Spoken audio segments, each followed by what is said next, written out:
Luqas, Luke chapter 16.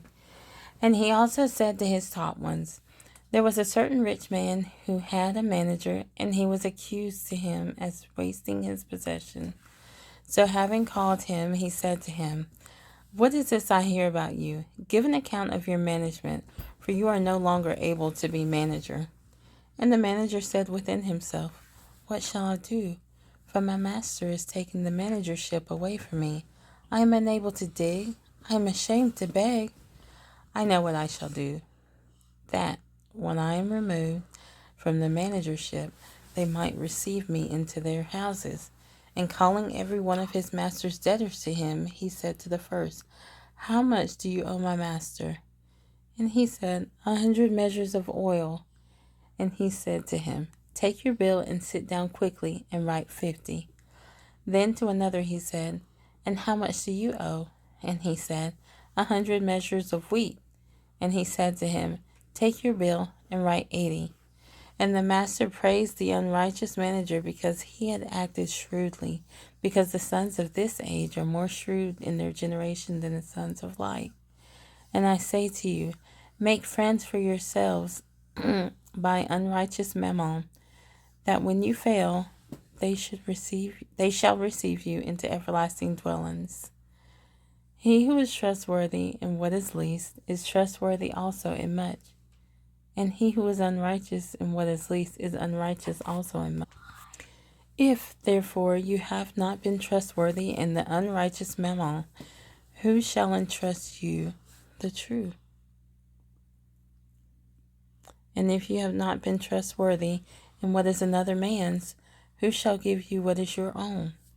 No servant is able to serve two masters, for either he shall hate the one and love the other, or else he shall cling to the one and despise the other. You are not able to serve Elohim and Mammon. And the Pharisees, who loved silver, also heard this, and were sneering at him. So he said to them, You are those who declare yourselves righteous before men, but Elohim knows your hearts, because what is highly thought of among men is an abomination in the sight of Elohim.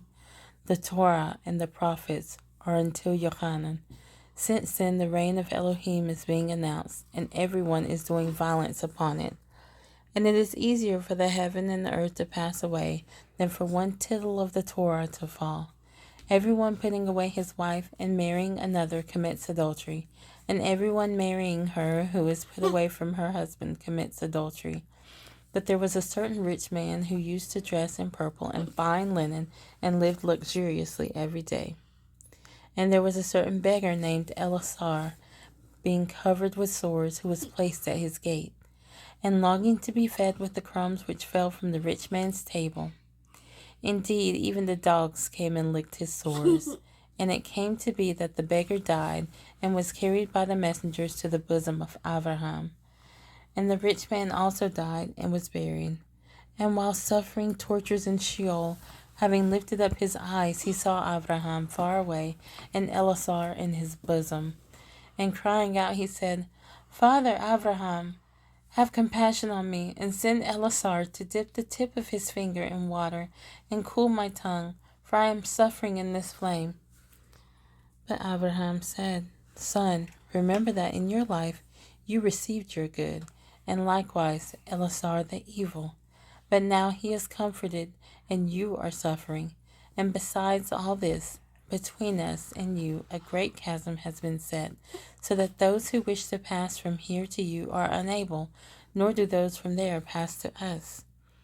And he said, I beg you, Father, that you would send him to my father's house, for I have 5 brothers. Let him warn them, lest they also come to this place of torture. Abraham said to him, They have Moshe and the prophets. Let them hear them. And he said, No, Father Abraham, but if someone from the dead goes to them, they shall repent. But he said to him, If they do not hear Moshe and the prophets, neither would they be persuaded, even if one should rise from the dead.